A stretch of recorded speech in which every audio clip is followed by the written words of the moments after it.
সমস্ত ভক্তকে নতুন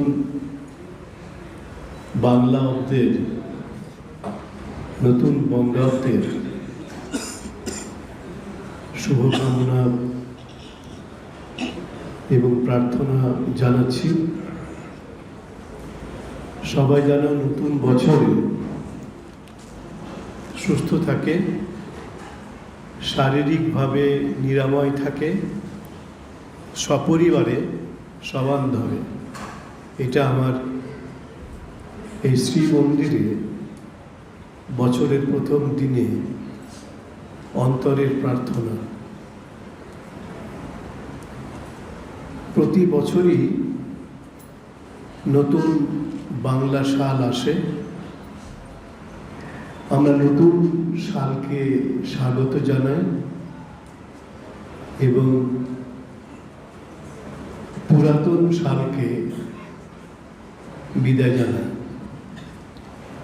বিদায় কথাটির মধ্যে একটি নেতিবাচক ইঙ্গিত আছে, কিন্তু আমরা ভগবান শ্রীরামকৃষ্ণ, মা সারদা দেবী এবং স্বামী বিবেকানন্দের চিন্তা, ভাব এবং বাণীর আলোকে বলতে পারি, আমরা কোনো নেতিবাচকতায় বিশ্বাস করি না। নেতিবাচকতাকে অস্বীকার করা যায় না, ও থাকবেই জীবনে নেতিবাচকতা। তো আমরা নেতিবাচকতার মধ্যে একটি ইতিবাচক ভাবকে, সদর্থক চেতনাকে আমরা ধরে রাখতে চাই, ধরে থাকতে চাই। আমরা জানি যে আমাদের গত 2 বছর ধরে আমাদের এই দেশেই শুধু নয়, সারা পৃথিবী জুড়ে করোনার মহামারী গ্রাস করেছে।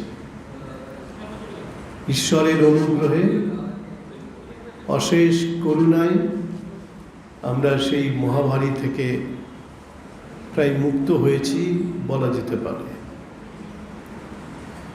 হয়তো এখনো 1-2টি করোনায় আক্রান্তের সংখ্যা আমরা শুনতে পাই, কিন্তু মৃত্যু নেই। করোনায় সাম্প্রতিককালে কোনো মৃত্যুর খতিয়ান নেই। আক্রান্তের খতিয়ান হয়তো অল্প থাকতে পারে, কিন্তু মৃত্যুর খতিয়ান নেই।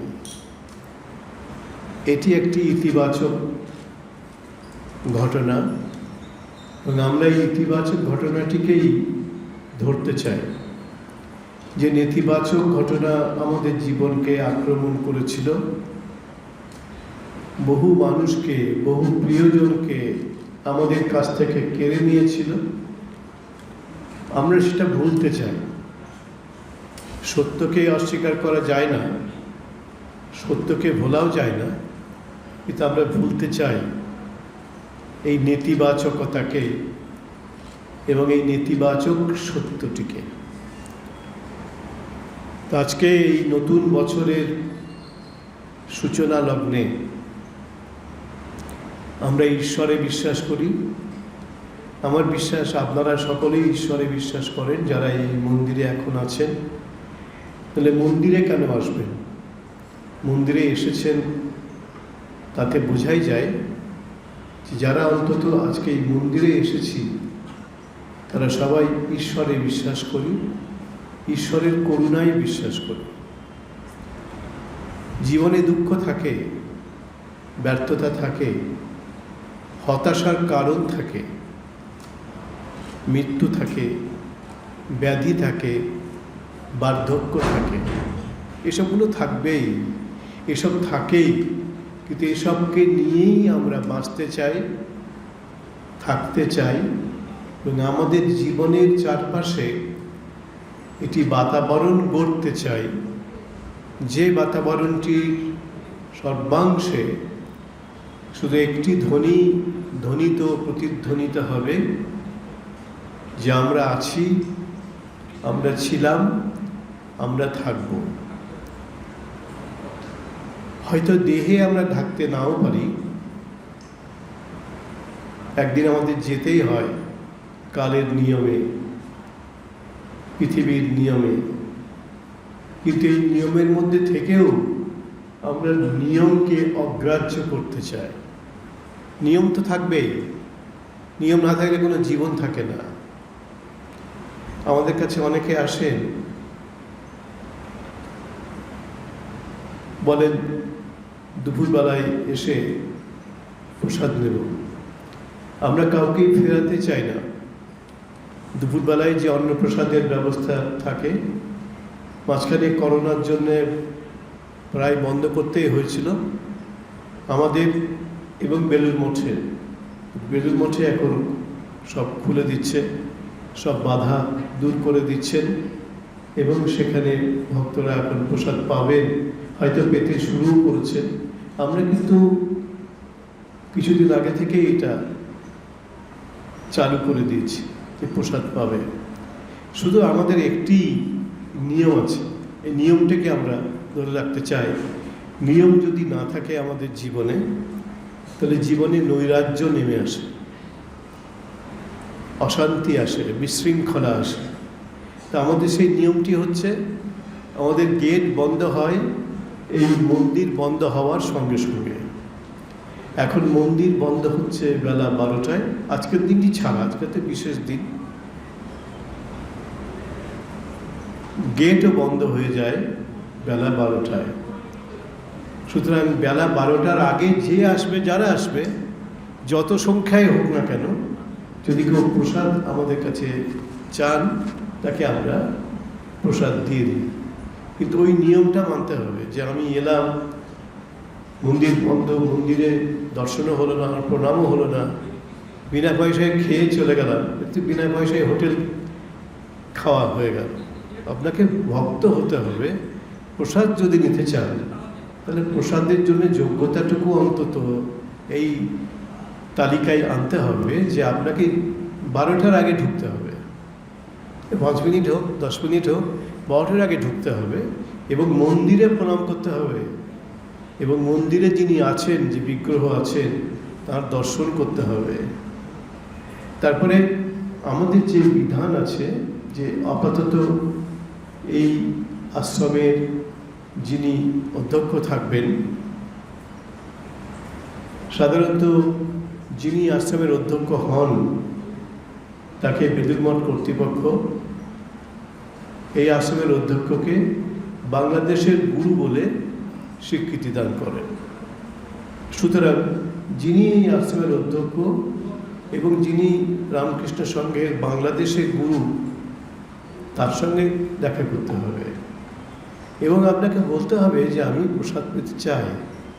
কিন্তু ওই টাইমটা মেনটেন করতে হবে। আজকে নববর্ষের দিনে সবাইকে এটা অনুরোধ করে জানাচ্ছি যে প্রসাদ পেতে চান, খুব ভালো, নিশ্চয়ই পাবেন, কোনো অসুবিধা হবে না। শুধু আপনাকে এই নিয়মটুকু মানতে হবে দয়া করে, যে গেট বন্ধ হওয়ার আগে, মন্দির বন্ধ হওয়ার আগেই আপনাকে এখানে আসতে হবে, এবং প্রসাদ যে পেতে চান সেটি জানাতে হবে।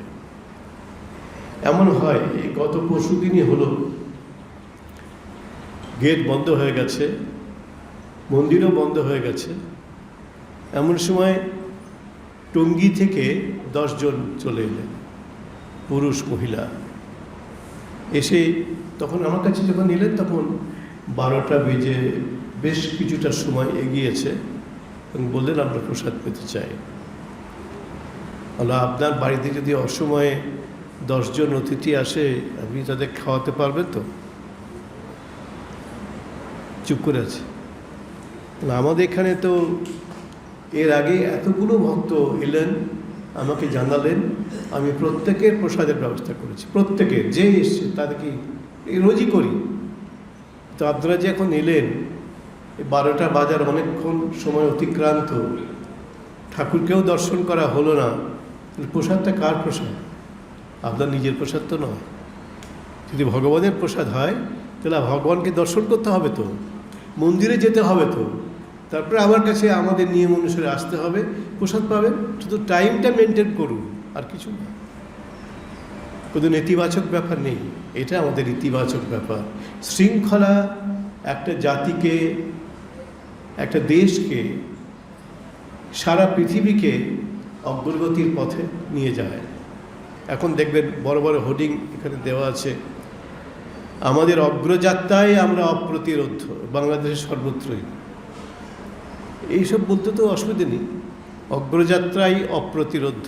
পরীক্ষা হয়ে যাক যে অপ্রতিরোধ্য কিনা, আর যুদ্ধ টুদ্ধ হলে তখন অপ্রতিরোধ্য কি প্রতিরোধ্য তখন প্রমাণ হবে। তার আগেই বড় বড় ঘোষণা, স্লোগান, ব্যানার, এগুলোর কোনো অর্থ হয় না, এগুলো অর্থহীন। অগ্রযাত্রায় যদি অপ্রতিরোধ্য কেউ হয়, তাকে লোককে জানিয়ে বলতে হয় না, সবাই তখন জেনে যাবে আমরা অপ্রতিরোধ্য। যেখানে দেখবেন বেশি প্রচার, বেশি প্রচারের ঢক্কানিনাদ, সেখানে দেখবেন কোনো গোলমাল আছে। প্রচার যেন অপপ্রচারে রূপান্তরিত না হয়, এটা আমাদের মাথায় রাখতে হবে। সুতরাং আপনাদের সব ভক্তকে আজকে পেয়েছি এই সুযোগে, অনেক দিন পরে এটা বলে দিলাম, প্রসাদ নিশ্চয়ই পাবেন, অবশ্যই পাবেন, কিন্তু আমাদের এই শৃঙ্খলাটা আপনাদের মধ্যে হবে। গেট বন্ধ হওয়ার আগে, মন্দির বন্ধ হওয়ার আগে আপনাকে আশ্রমের মধ্যে ঢুকতে হবে, এবং যেখানে বলার দরকার প্রসাদের জন্য সেখানে বলবেন, নিশ্চয়ই প্রসাদ পাবেন। আমরা কাউকেই ফেরাবো না, কাউকে ফেরাইও না। অপপ্রচার আছে কিন্তু, যে ফেরায়, মিথ্যা কথা ওটা, কখনো কাউকে ফেরায় না। ওই যে টঙ্গী থেকে 10 জন এলেন, তার সঙ্গে তার পাশাপাশি আবার কয়জন এলেন বাইরে থেকে। হ্যাঁ, বাংলাদেশে এই ট্রাফিক জ্যাম একটা ঘটনা, এটা বাস্তব সত্য, হয়ে যায়, ওটাও আমরা মানি। কিন্তু আমাদের যারা সাধুরা, যারা ব্যবস্থা করেন এই রান্নাবান্নার কর্মীরা, যারা এই আমাদের এই ব্যাপারে সাহায্য করেন, তাদের তো একটা বিশ্রামের প্রয়োজন আছে, একটা সময় তাদের দিতে হতো। সারাদিন ভোর রাত্রে তারা উঠেছে, উনুনে আগুন জ্বালিয়েছে, তারপর রান্না করেছে, তাদের তো একটা বিশ্রামের সময় দিতে হবে, বিশ্রাম দিতে হবে, কিন্তু তারা কাজ করবে কী করে? এইটাকে মাথায় রেখে আমরা ভক্তদের কাছে অনুরোধ করছি এবং করব যে আপনারা আমাদের সঙ্গে সহযোগিতা করুন। আমরা আপনাদের সবাইকে সেবা করার জন্য প্রস্তুত, তো সেবা করার জন্যে আমাদেরকে একটু সহযোগিতা করতে হবে। বেলা 12টায় গেট বন্ধ হয়, মন্দির বন্ধ হয়, তো অন্তত তার 20 মিনিট আগে, 15 মিনিট আগে আসুন, এসে আমাদের বলুন, ব্যবস্থা করে দেবো, রান্না বসিয়ে দেবো। সেদিনকে বললো আমরা রান্না বসিয়ে দিচ্ছি, এই যে টঙ্গী থেকে। কিন্তু আপনারা একটু ভাববেন, একটু আগে খবর দিতে পারলেন না যে আমরা যাচ্ছি, আমাদের 10 জন 12 জন সঙ্গে আছে, তারা দুপুরে ওখানে প্রসাদ নেবে, বলতে কী অসুবিধা ছিল? এটা তো বলা যেত, একদিন আগে বলা যেত, 2 ঘন্টা আগে বলা যেত, সেটা আপনারা বলেনি। তবুও আপনাদের জন্য আমি প্রসাদের ব্যবস্থা করে দিচ্ছি এবং করে দিয়েওছি। প্রতিদিনই এরকম করতে হয়। শুধু বাংলাদেশের মধ্যে, আমার এখানে 3 বছর হয়ে গেছে আপনাদের দেশে, এই দেশটা এখন আমার দেশও, শুধু আপনাদের কেন হবে, আমারও দেশ এটা। এখন এইভাবেই আমি দেখি, প্রতিদিনই দেখি, এটা আমার নিজের দেশ। এবং আমি আসার পরে একটা বক্তৃতা হয়েছিল, সম্বর্ধনা, অনেক সম্বর্ধনা হয়েছে, তো একটি সম্বর্ধনায় বলেছিলাম আমার প্রাণের ইচ্ছে আমি এই দেশেই মরতে চাই। হ্যাঁ, আমি তো এই দেশে জন্মাইনি, জন্মেছি আর একটা দেশে, মানে ভারতে। এই দেশে যখন এসেছি, এই দেশটাই আমার নিজের দেশ, আমি এই দেশেই মরতে চাই, এটাই আমার অন্তরের আকাঙ্ক্ষা। এমনি বক্তৃতায় বলার জন্য বলছি না, প্রাণ থেকেই বলেছি এটা। সুতরাং এই দেশকে ভালোবাসি। এই আজকেই না কালকে সাধুদেরকে বলছিলাম, দেখো আমার এখন একবারও মনে হয় না যে আমি ভারতবর্ষে ফিরে যাব। সে যদি বেলুড় মঠ পাঠায় সে তো আলাদা কথা, কিন্তু আমার মনের ইচ্ছে যদি হয় এই দেশেই মরব। আমাদের অক্ষরানন্দ মহারাজ এই বাংলাদেশে রামকৃষ্ণ ভাব আন্দোলনের তো প্রধান কাণ্ডারি ছিলেন। যুদ্ধের পরে কিভাবে এই দেশের হালটাকে তিনি কত কষ্ট করে, কত ভালোবেসে ফিরিয়েছিলেন, তো আপনারা সবাই জানেন। এবং আমি সবসময় তাকে মাথায় রাখি, তার যেটা দৃষ্টান্ত তিনি স্থাপন করেছেন সেটাকে আমি অনুসরণ করার চেষ্টা করি। শুধু একটি, সেদিন একদিন বলছিল যে বেলা 4টার সময় যদি কেউ আসতো, তাকে অক্ষরাঞ্জলি খাওয়াতে, আমি উঠে পারবো না। এই ক্ষেত্রে আমি অক্ষরাঞ্জলির কথা শুনতে পারবো না, তার দৃষ্টান্ত অনুসরণ করতে পারবো না। আমি বেলুড় মঠের আদর্শকে অনুসরণ করব। বেলুড় মঠ 12টায় গেট বন্ধ, ব্যাস, আর কেউ ঢুকতে পারবে না। সে রাষ্ট্রপতি, রাজ্যপাল, প্রধানমন্ত্রী যেই আসুক আর ঢুকতে পারবে না, যেই আসুক। এই শৃঙ্খলার জন্যেই বেলুড় মঠ আজকে বেলুড় মঠ হয়েছে। আমাকেও এই শৃঙ্খলাটিকে এখানে জোর করে, প্রয়োজন হলে জোর করে আমাকে রক্ষা করতে হবে। অক্সয়জির সব কিছু আমি মেনে চলার চেষ্টা করি। তিনি অত্যন্ত শ্রদ্ধেয় ব্যক্তিত্ব, আমার কাছে পূজনীয় ব্যক্তিত্ব। শুধু এটাতে একজন বললেন তিনি 4টের সময় খেতে দিতে নামলে আমি হতে পারবো। আমি এই ছেলেগুলোকে আবার খাটাবো, তারা বিশ্রাম করতে গেছে, আবার ডেকে নিয়ে এসে রান্নায় বসাবো? না, পারবো না। এটা অন্যায় হবে, অবিচার হবে, অমানবিক হবে, এটা আমি করতে পারবো না। হ্যাঁ, তার অনেক বড় হৃদয় ছিল, আমার অত বড় হৃদয় নেই, মেনে নিচ্ছি। কিন্তু আমার নিয়মটা সব থেকে আমার উপরে, আমার সঙ্গের নিয়ম, প্রতিষ্ঠানের নিয়ম, এর সঙ্গে আমি কোনো রকম কম্প্রোমাইজ করতে পারবো না। বেলুড় মঠ আমার কাছে দৃষ্টান্ত, আমার কাছে আদর্শ। বেলুড় মঠ বেলা 12টায় গেট বন্ধ করে দিচ্ছে, আর কাউকে ঢুকতে দেবে না। মনে হচ্ছে অমানবিক, কিন্তু এটাই তো সত্য। একটা দেশকে রক্ষা করতে গেলে, একটা জাতকে গড়তে গেলে, একটা প্রতিষ্ঠানকে রক্ষা করতে গেলে এই শৃঙ্খলাটা খুব প্রয়োজন। হয়তো উনিও করতেন, যদি আরও কিছুদিন থাকতেন উনিও করতেন। প্রথম দিকে এলোমেলো ছিল, তো তাকে তো আস্তে আস্তে এই এলোমেলো ভাবটা থেকে আবার শৃঙ্খলার মধ্যে আনতে হয়েছে। সেজন্য প্রথম দিকে কিছু কিছু এলোমেলো থেকে যায়। সেটা ওনার সময় উনি করেছেন, ভালোবাসা দেখিয়েছেন। ওইটা যে প্রথম তিনি করছেন তা নয়। আপনাদেরকে মনে করিয়ে দিই স্বামী প্রেমানন্দ মহারাজের কথা, শ্রীরামকৃষ্ণের সাক্ষাৎ সন্তান, স্বামী বিবেকানন্দের প্রত্যক্ষ গুরুভ্রাতা। তিনি করতেন কি? বেলুড় মঠের খাওয়া বন্ধ হয়ে গেল, গেট বন্ধ হয়ে গেল, মন্দির বন্ধ হয়ে গেল, উনি দেখতে যেতেন গেটটা বন্ধ হয়েছে কিনা। গেট বন্ধের জন্য উনি দেখতে যেতেন না, দেখতে যেতেন গেটের বাইরে কেউ দাঁড়িয়ে আছে কিনা, যারা মঠে ঢুকতে পারেনি তাদের জন্য গেটটা খোলাতেন, খুলিয়ে তাদেরকে ঢোকাতেন। ঢুকিয়ে অনেক দেরি হয়ে গেছে, আমাদের কর্মীরা সব শুয়ে পড়েছে, বিশ্রাম করছে, উনি তাদের জন্য নিজে রান্না করতেন। আমি রান্না কখনো শিখিনি, আমি রান্না করতে পারবো না, এটা আমি স্বীকার করে নিচ্ছি। আমি এসব পারবো না, রান্না টান্না করতে, ভাত বসাতে, ডাল বসাতে, কী করে করতে হয় তাই জানি না তো।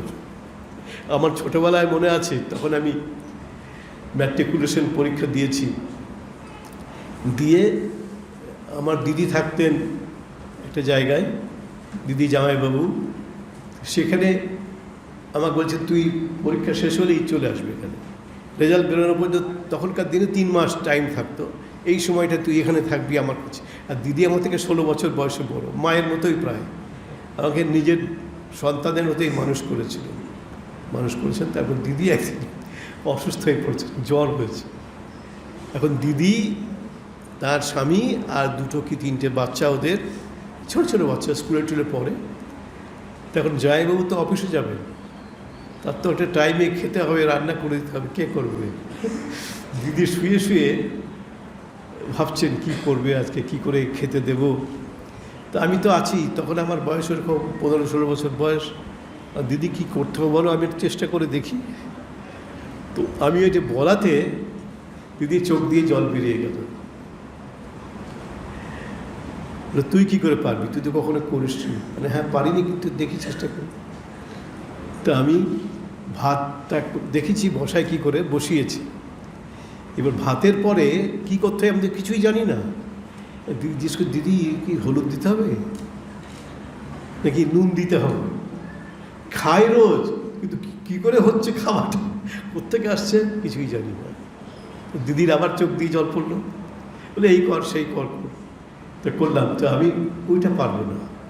স্বামী প্রেমানন্দ মহারাজ নিজে জমিদার বাড়ির ছেলে, তিনি নিজে ওই গেট দেখতে যাচ্ছেন কেউ আছে কিনা, গেটের বাইরে কেউ রয়ে গেছে কিনা, যদি একজনও থাকে গেট খুলিয়ে তাকে নিয়ে আসতে, এবং তার জন্য নিজে রান্না, লোক নেই তো সব শুয়ে পড়ছে, নিজে রান্না বসাতেন। তিনি পেরেছেন, আমি স্বীকার করে নিচ্ছি আমি ওসব পারবো না, রান্না টান্না বসাতে পারবো না, এইসব পারবো না। সেদিন বলে দিচ্ছি বাবা, এই সরাসরি জিনিস সরাসরি কথায় বলা ভালো, যে আপনারা বেলা 12টার মধ্যে বা তার একটু আগে আসবেন, আমাদের জানাবেন। এসেই প্রথমে মন্দিরে প্রণাম করবেন, প্রসাদ নীতিগত মন্দিরের দেবতার অনুগ্রহ নিতে হবে, নাহলে তো প্রসাদ খাওয়া হলো না, বিনা পয়সায় খাওয়া হয়ে গেল। এবার অনেক জায়গায় এখানে সব আশ্রম টাশ্রম আছে, রামকৃষ্ণ আশ্রম ছাড়া, তারা প্রসাদের জন্য একদম ট্যাক্স নির্ধারণ, এই এত টাকা দিতে হবে তবে প্রসাদ হয়েছে। আমরা এখনও বিনা পয়সায় প্রসাদ দিয়ে যাচ্ছি, কতদিন পারবো জানি না, কিন্তু দিয়ে তো যাচ্ছি। তো এখন আপনাদের সহযোগিতা ছাড়া আমরা কিছু করতে পারবো না। আপনাদের কাছে করজোরে অনুরোধ করছি, আপনারা যারা আসবেন তারা প্রত্যেকেই প্রসাদ পাবেন, কিন্তু একটা টাইমের মধ্যে 11:40-45 মধ্যে অন্তত ঢুকে পড়ুন, তারপরে মন্দিরে প্রণাম করুন, করে আমাদের কাছে আসুন, অবশ্যই প্রসাদ পাবেন। এটা আমি সবাইকে জানাচ্ছি। এইটা যদি আপনারা না পান কখনো, আমাদের দোষ দেবেন না, দোষটা তো আপনাদের। আপনারা আমাদের সঙ্গে সহযোগিতা করেন, টাইমে আসেননি, সেজন্য আমরা কোত্থেকে দেব। এই নতুন বছরের গোড়াতেই বলে রাখা ভালো। আমি ছোটোবেলায় শুনতাম, আপনারা হয়তো শুনেছেন, প্রথম রাতেই বিড়াল মারাটা ভালো। তুমি যদি সারা রাত ধরে বিড়ালের উপদ্রব করবে, প্রথম রাতেই মেরে দিলাম বিড়ালটাকে, তারপর বিড়াল চুপ, আর তো কথা মেরে দিলে আর কি ক্যাঁ ক্যাঁ করে ডাকবে। আর যদি প্রথম রাতেই, প্রথম দিনেই, বছরের প্রথম দিনেই এই বিড়ালটিকে মেরে দিলাম, যে আপনারা আমাদের সঙ্গে সহযোগিতা করুন, দয়া করে সহযোগিতা করুন। যে হ্যাঁ, বেলা 12টায় গেট বন্ধ হবে, মন্দির বন্ধ হবে, অন্তত 20 মিনিট আগে আসুন। কারণ যদি ভাত আবার বসাতে হয়, সেই টাইমটাও তো আমাকে দিতে হবে। আবার যদি বসিয়ে রাখি, তার দেরি হলো, তখন আবার কত রকম কথা বলবে, মহা মুশকিল। যাই হোক, এটা আপনাদের বললাম, মনে কিছু নেবেন না। নতুন বছরের প্রথম দিনে এই কথাটা বলতে হচ্ছে বলে আমি বাধ্য হচ্ছি বলতে। এত চেষ্টা করেও এটা করতে পারছি না, এই অভ্যাসটাকে ঠিক করতে পারছি না। দোষ যে সবসময় মানুষের থাকে তাও কিন্তু নয়। বাংলাদেশে এমন ট্রাফিক জ্যাম, এ তো মারাত্মক, পৃথিবীতে কোথাও নেই। অথচ অপ্রতিরোধ অগ্রযাত্রায় সুগার হয়ে যাচ্ছে। আরে আগে ঠিক করে এটাকে। এই যে জ্যামের পর জ্যাম, ঘন্টার পর ঘন্টা রাস্তায় আটকে আছে, ঠিক কর। আমি পশ্চিমবঙ্গে জন্মেছি, সেখানে কিন্তু এই অরাজকতাটা ছিল বহু বছর ধরে, জ্যাম জ্যাম জ্যাম। এই গত কয়েক বছর এখন আর জ্যাম নেই, সুন্দর রাস্তাঘাট তো সেই একই রাস্তায় আছে, একটু কন্ডিশন হয়তো বেটার হয়েছে, এখন রাস্তাগুলো তো একই আছে, কোনো জ্যাম নেই। কারণ একটু পরিকল্পনা আছে। লাল বাতি জ্বললে সব গাড়ি দাঁড়িয়ে যাবে, আর এখানে লাল বাতি জ্বললে পরে সব গাড়ি যেতে শুরু করবে। এই বাংলাদেশে দেখছি, আমি তো অবাক হয়ে যাচ্ছি, লাল বাতি জ্বলে গেলে আমাদের বন্ধ হবে তো, এবার সবুজ বাতি জ্বললে আবার চলতে শুরু করবে। এই বাংলাদেশেই দেখছি লাল বাতির জন্য তো সব গাড়ি চলতে শুরু করলো। এই অদ্ভুত জায়গাটা। এই দেশে আপনি কি করে নিয়ম শৃঙ্খলা মেনটেন করবেন? এই জন্যে বলছি, আমাদের সঙ্গে সহযোগিতাটা করুন, আপনার নিজের জীবনের উন্নতি হয়ে যাবে, জীবন পরিবর্তিত হবে, আপনার সন্তানাদির জীবন পাল্টে যাবে, শুধু যদি একটা শৃঙ্খলা জীবনে নিয়ে আসুন। বাংলাদেশে উন্নতি তো হচ্ছে, আমি তো সারা বাংলাদেশে এখন চষে বেড়াচ্ছি, দেখছি রাস্তাঘাট খুব সুন্দর, এখন খুব চমৎকার, খুব ভালো। এই রাস্তাঘাট কয়েক বছর আগে এত ভালো ছিল না, এখন যেরকম ভালো হয়েছে, এ তো অগ্রগতির লক্ষণ। অবশ্যই অপ্রতিরোধ অগ্রগতির স্বাক্ষর, সেটাও মানছি, তো সর্বত্রই ব্যানার দিয়ে অপ্রতিরোধ, এটা বললে তো হবে না। আমার নিজের যেটা ল্যাকিও না, নিজের যেটা ক্ষুদ্রতা, সংকীর্ণতা, ত্রুটি, বিচ্যুতি, স্বীকার করতে হয়। স্বীকার করলে আমাদের ভালো হয়, আমাদের জীবনের সৌন্দর্য বাড়ে। তা বাংলাদেশের অগ্রগতি অনেক হচ্ছে, এটা কোনো অস্বীকার করা যাবে না। এটা একটা স্বীকৃত ঘটনা হচ্ছে, অগ্রগতি হচ্ছে। তো সর্বত্র অগ্রগতি হচ্ছে। এই যে অসাম্প্রদায়িক বাংলাদেশের কথা বলা হয়, সেটা কতখানি সত্য আপনারাই বিচার করুন, কতখানি সত্য। এরকম সাম্প্রদায়িক হামলা কেন হবে? সরকার চেষ্টা করছে, এই দেশের যিনি নতুন নির্মাতা, তিনি চেষ্টা করেছেন সম্প্রীতির দৃষ্টান্ত রাখতে, সম্প্রীতি করতে, সম্প্রীতির মর্মকে স্বীকার করতে, ধর্ম নিরপেক্ষতাকে একটা স্তম্ভ করতে চেয়েছেন। কোথায় গেল সেটা? কেন এখনো যারা সংখ্যালঘু তারা কেন অত্যাচারিত হবে? তাদের উপরে কেন হিংসা নেমে আসবে? এবং এর জন্যেই এই এত প্রচারের ঢক্কাজিরাদের মধ্যেও আমি বলতে বাধ্য হচ্ছি, আজকের দিনটাকেই আমি ধরে নিলাম এই প্রচারের জন্য, অপপ্রচারের উত্তর দেওয়ার জন্যে। আমার সমস্ত বাংলাদেশে যত আশ্রম আছে আমাদের, মঠ মিশনে শিক্ষিত এবং প্রাইভেট সেন্টার, সবাইকে নিয়ে আমি একদিন রাস্তায় দাঁড়িয়েছিলাম। আপনারা নিশ্চয়ই জানেন, যখন হিংসার বিস্ফোরণ ঘটেছে, মানুষকে মারছে, এই সংখ্যালঘু মানুষদের উপর অত্যাচার হচ্ছে, মেরে ফেলছে, ঘরবাড়ি জ্বালিয়ে দিচ্ছে, সেই সময়ে আমরা সবাই রামকৃষ্ণ মিশনের প্রতিটি কেন্দ্রের সন্ন্যাসীদেরকে, ব্রহ্মচারীদেরকে বলেছি, ভক্তদেরকে বলেছি, এসো অমুক সময়ে আমরা সবাই রাস্তায় দাঁড়াবো, কথা বলবো না, মুখ বন্ধ থাকবে, কিন্তু আমরা জানাবো, সবাই বলবো, ব্যানার নিয়ে থাকবো যে এই বন্ধ হোক এই অত্যাচার, এই হিংসার বাতাবরণটা বন্ধ হোক, এটা আমরা চাই। এটা মুখে না বলে আমরা ব্যানার করেছিলাম এবং সারা বাংলাদেশে অভূতপূর্ব সাড়া পড়ে গেল। এবং আনন্দের বিষয়, তার পরদিন থেকেই বাংলাদেশের হিংসা বন্ধ হলো, তার পরদিন থেকেই বন্ধ হলো। কেন এটা আমাদের দাঁড়াতে হলো? এটা তো রাজ্যের পক্ষে, রাষ্ট্রের পক্ষে গৌরবের নয়। কেন আমাদের দাঁড়াতে হলো? এটা দাঁড়াবার দরকার কি? সম্প্রীতির দেশ বাংলাদেশ যদি হয়, কেন এই অসম্প্রীতি হবে? কেন হিংসার প্রকাশ আমরা দেখতে পাবো? নতুন বছরে আমরা আশা করব হিংসা চিরতরে আমাদের বাংলাদেশ থেকে চলে যাক। আমরা এক নতুন সম্প্রীতির বাংলাদেশে নিঃশ্বাস নিতে চাই। এটা আমাদের আকাঙ্ক্ষা, এটা আমাদের আকুতি, এটা আমাদের আরতি, এটা আমরা চাই। অনেক কথা বললাম, এর মধ্যে বেশিরভাগই হচ্ছে বেদনার বহিঃপ্রকাশ। আমি নিজে যেটা বেদনা পেয়েছি, নিজের চোখে দেখেছি, সেটি আপনাদের কাছে বলতে বাধ্য হলাম। আমার এই সংখ্যালঘু ভাই বোনেরা কেন নিশ্চিন্তে বাস করতে পারবে না? কেন থাকতে পারবে না? কেন এখানে জমি কিনতে পারবে না? কেন বাড়ি বানাতে পারবে না? কেন? অথচ প্রচার তো সে কথা বলছে না। প্রচার বলছে সম্প্রীতির শ্রেষ্ঠ দেশ নাকি বাংলাদেশ। তাহলে কেন তো হিংসা হবে? কেন হবে? এটা আমাদের প্রশ্ন। হয়তো এই প্রশ্ন করার জন্যই আমার ভাগ্যে অনেক কষ্ট হতে পারে। যে হোক, তাতে কী যায় আসে? সন্ন্যাসী কাউকে ভয় পায় না। কিসের ভয়? কাকে ভয়? কেন ভয়? সন্ন্যাসী কখনো ভয় পায় না। সত্যি কথা বলতে আমরা কখনো ভয় পাই না। সত্যিটা সত্যিই থাকবে। যতই আপনি প্রচারের ঢক্কানিনাদ করুন, সত্যিটা কিন্তু সত্যই থাকবে। সত্যকে আপনি মিথ্যা বানাতে পারবেন না। তো আমাদের সরকার চাইছেন যে সম্প্রীতির দেশ বাংলাদেশ, সকলকে, সমস্ত সম্প্রদায়ের মানুষকে শান্তিতে এখানে বাস করতে দেবে। এটা সরকারের প্রতিশ্রুতি, এটা বঙ্গবন্ধুর অঙ্গীকার। বর্তমান সরকারের যিনি প্রধান, তিনিও এই কথা বারবার বলছেন। তারপরেও কেন এটা হচ্ছে? এটাই হচ্ছে কোশ্চেন। শেক্সপিয়ারের একটা নাটক আছে, বিখ্যাত নাটক Hamlet, to be or not to be, that is the question. আমারও সেই question, that is the question. কেন হবে সম্প্রীতির শ্রেষ্ঠ দেশ বাংলাদেশ এই প্রচার, অথচ কেন মানুষের উপরে, সংখ্যালঘু মানুষের উপর অত্যাচার হবে?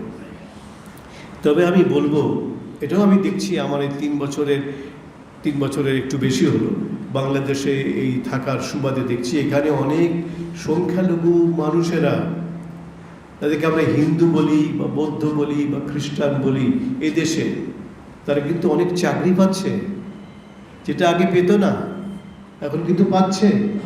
এটা তো অসাম্প্রদায়িকতার একটা প্রকাশ, একটা লক্ষণ। হ্যাঁ, হয়তো আরও ভালো হলে, আমাদের তো আকাঙ্ক্ষার শেষ নেই, আরও কেন হবে না সেটা আলাদা কথা, কিন্তু হচ্ছে তো, এটাকে সত্য স্বীকার করো। এটাও তো fact, this is also a fact. এটাকে স্বীকার করতে হবে, সত্যকে স্বীকার করতে হবে।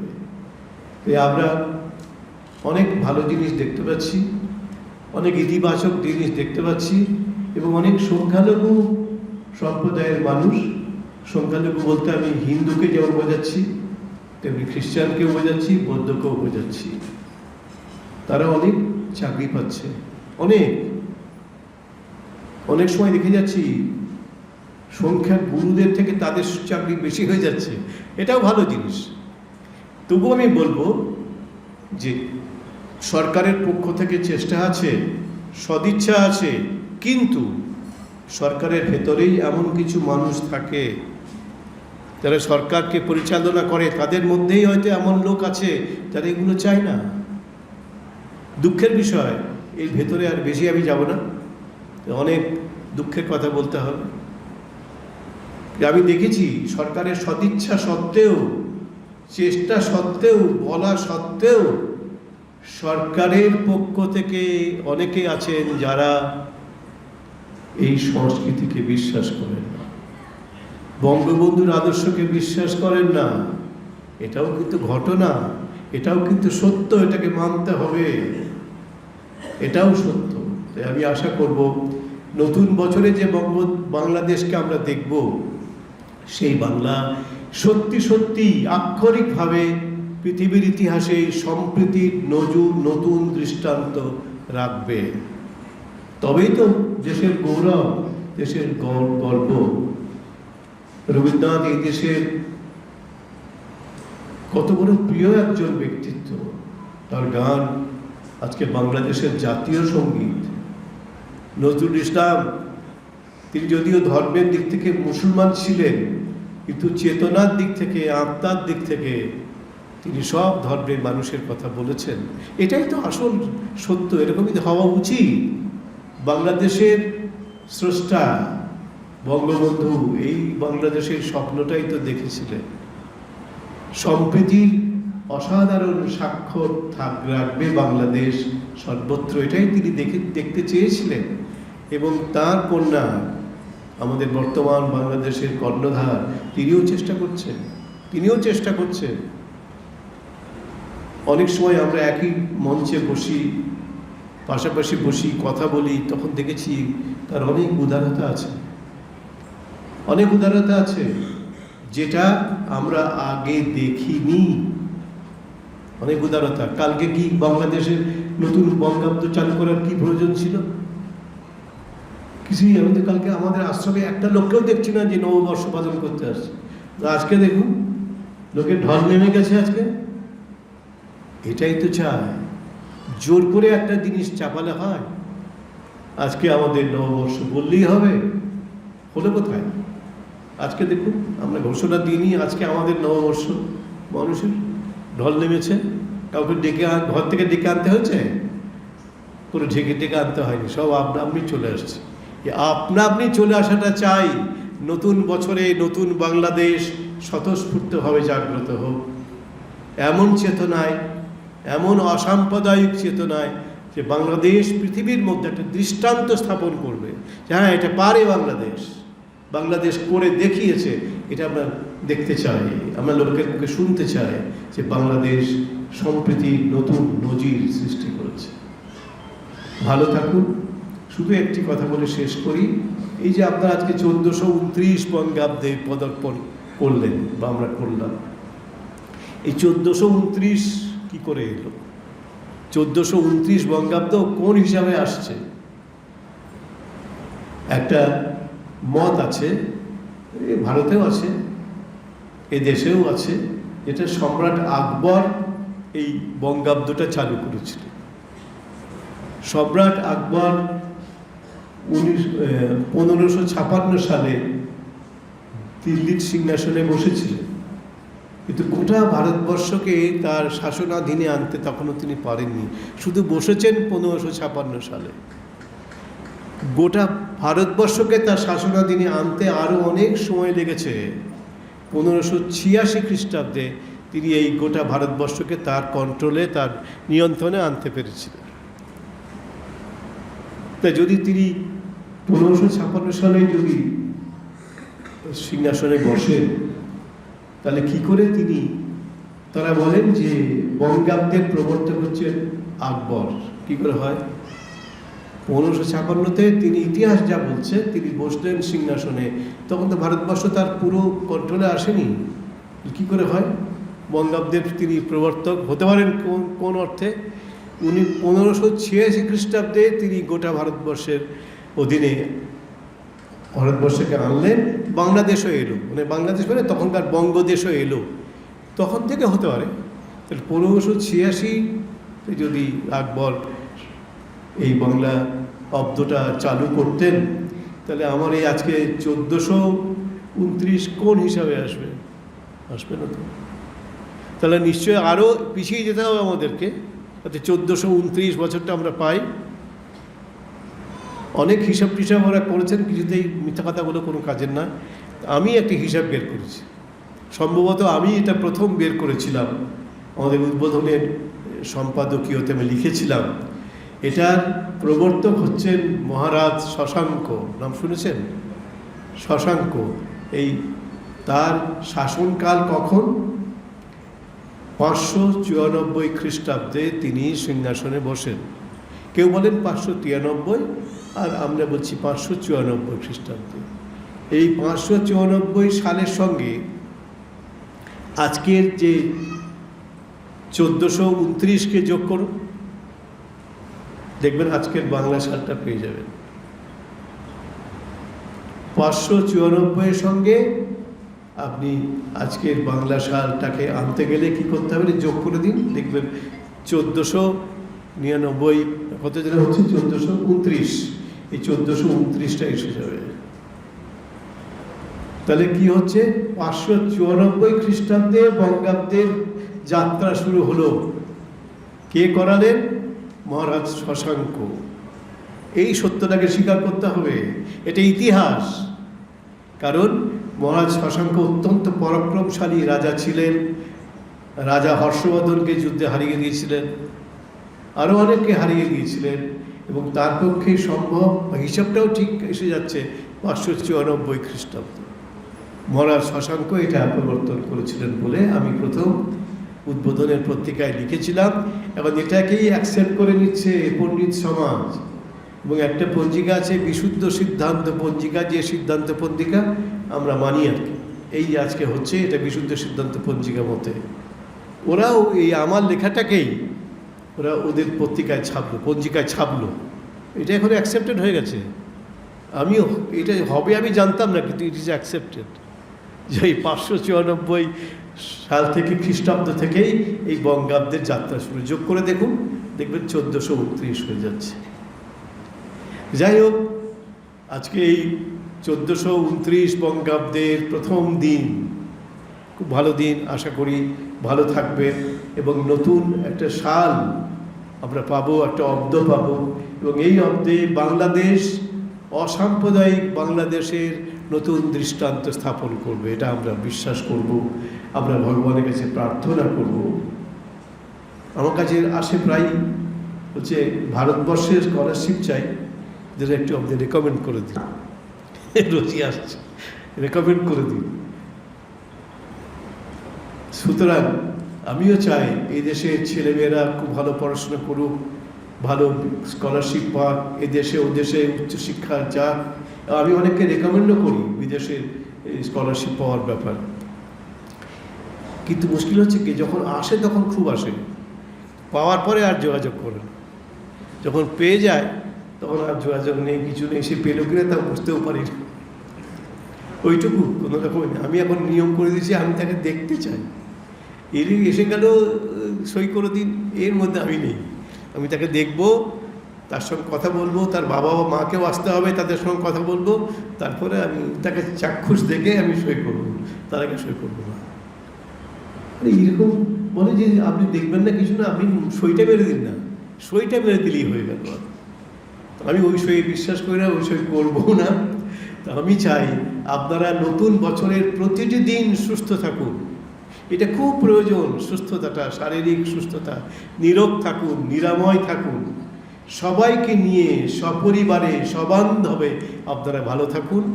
বাংলাদেশ সমৃদ্ধির অগ্রযাত্রায় অপ্রতিরোধ্য হোক, এটি আমার অন্তরের প্রার্থনা এবং কামনা।